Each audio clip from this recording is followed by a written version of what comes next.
আসসালামু আলাইকুম ওয়ারাহমাতুল্লাহি ওবারাকাতুহু।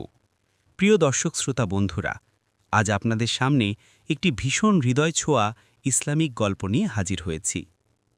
গল্পটি এমন এক বৃদ্ধের যাকে মানুষ অবহেলা করেছিল, কিন্তু নবীজি সাল্লাল্লাহু আলাইহি ওয়াসাল্লামের দয়া ও দোয়া তাকে ফিরিয়ে দিয়েছিল নতুন জীবন, নতুন আশ্রয় এবং ঈমানের আলো।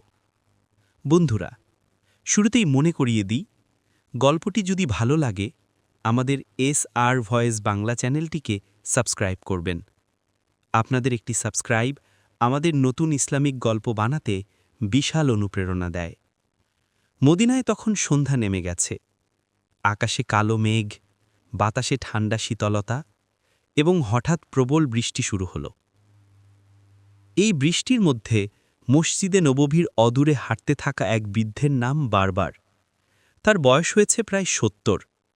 কেউ নেই দেখাশোনার, জীবন কাটে ভিক্ষা করে, সারাদিন কিছুই খেতে পারেনি।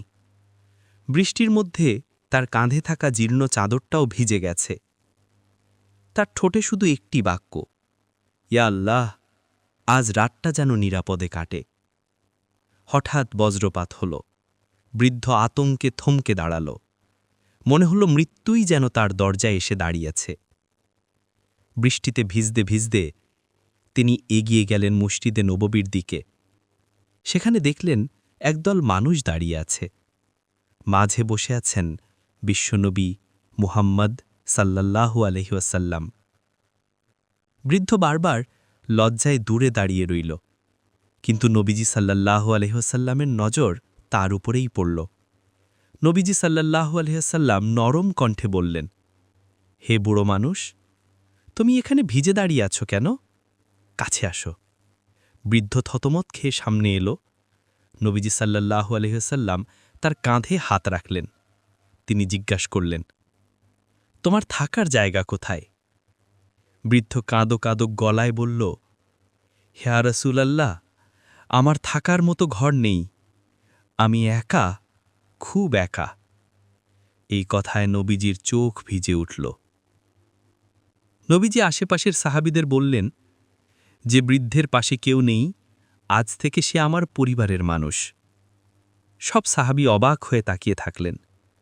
ওমর রাদিয়াল্লাহু আনহু বললেন, ইয়া রাসূলুল্লাহ, আপনি কি এই মানুষটিকে নিজের ঘরে নিতে চান? নবীজি বললেন, যে মানুষকে মানুষ পরিত্যাগ করে, আল্লাহ তাকে সবচেয়ে বেশি ভালোবাসেন। আজ রাতে সে আমার ঘরে থাকবে। বৃদ্ধ আবেগে কেঁদে ফেলল। বন্ধুরা, যদি গল্পটি আপনাদের ভালো লাগতে শুরু করে থাকে, SR ভয়েস বাংলা চ্যানেলটিকে অবশ্যই সাবস্ক্রাইব করবেন। আপনাদের একটি সাবস্ক্রাইব আমাদের জন্য বিশেষ অনুপ্রেরণা। নবীজি নিজ হাতে বৃদ্ধের জন্য শুকনো কাপড় নিয়ে আসলেন। আয়েশা রাদিয়াল্লাহু আনহা তার জন্য গরম খাবার পরিবেশন করলেন। বৃদ্ধ যেন স্বপ্নেও ভাবেনি ওন সম্মান পাচ্ছে।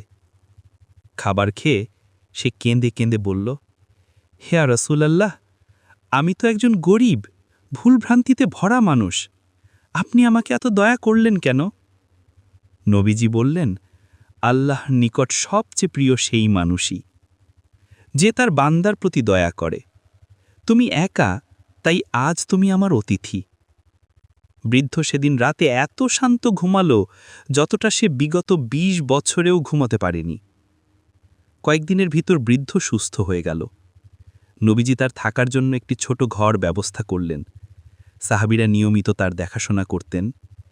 বৃদ্ধ ধীরে ধীরে ইসলামের কথাগুলো শিখতে লাগলেন। নবীজি তাকে ব্যক্তিগতভাবে শেখাতেন মানুষের প্রতি দয়া, সৎ কাজ, আল্লাহর উপর ভরসা, নিয়মিত নামাজ। একদিন বৃদ্ধ বারবার নবীজিকে বললেন, ইয়া রাসূলুল্লাহ, আমি এতদিন আল্লাহকে চিনতেই পারিনি, আজ আমি ইসলাম গ্রহণ করতে চাই। নবীজি মুচকি হেসে বললেন, যে হৃদয় সত্যের আলো খুঁজে পায় তার জন্য আল্লাহ পথ খুলে দেন। বৃদ্ধ শাহাদাত পড়লেন, আর অঝরে কান্নায় ভিজে গেল তার দাড়ি। কয়েক বছর পর একদিন বৃদ্ধ অসুস্থ হয়ে পড়লেন। এই খবর শুনে নবীজি তার পাশে গেলেন। তিনি ধীরে ধীরে বৃদ্ধের হাত ধরে বললেন, আল্লাহ তোমার প্রতি দয়া করবেন, তুমি একা ছিলে, কিন্তু আল্লাহ তোমার জন্য দরজা খুলে দেন। বৃদ্ধ কাঁদতে কাঁদতে বলল, ইহা রাসূলাল্লাহ, আপনি আমাকে মর্যাদা দিলেন, ভালোবাসলেন, আশ্রয় দিলেন, আমি কখনোই তা ভুলব না। কিছুক্ষণ পর শান্তভাবে বৃদ্ধ মারা গেলেন। নবীজি বললেন, এই মানুষটি জান্নাতের বাগানে বিশ্রাম নেবে ইনশাআল্লাহ। সাহাবীরা কাঁদলেন, কারণ তারা জানতেন আল্লাহ রসুল যাকে সম্মান দেন তার মর্যাদা অপরিসীম। গল্পের শিক্ষা: একাকী, গরিব, পরিত্যক্ত মানুষের প্রতি দয়া করা ইসলামী দায়িত্ব। নবীজি সাল্লাল্লাহু আলাইহিওয়াসাল্লামের চরিত্রই ছিল দয়া ও ভালোবাসা। যে মানুষ আল্লাহর পথে ফিরে আসে তার অতীত আল্লাহ মুছে দেন। দয়া মানুষের ভাগ্য বদলে দিতে পারে।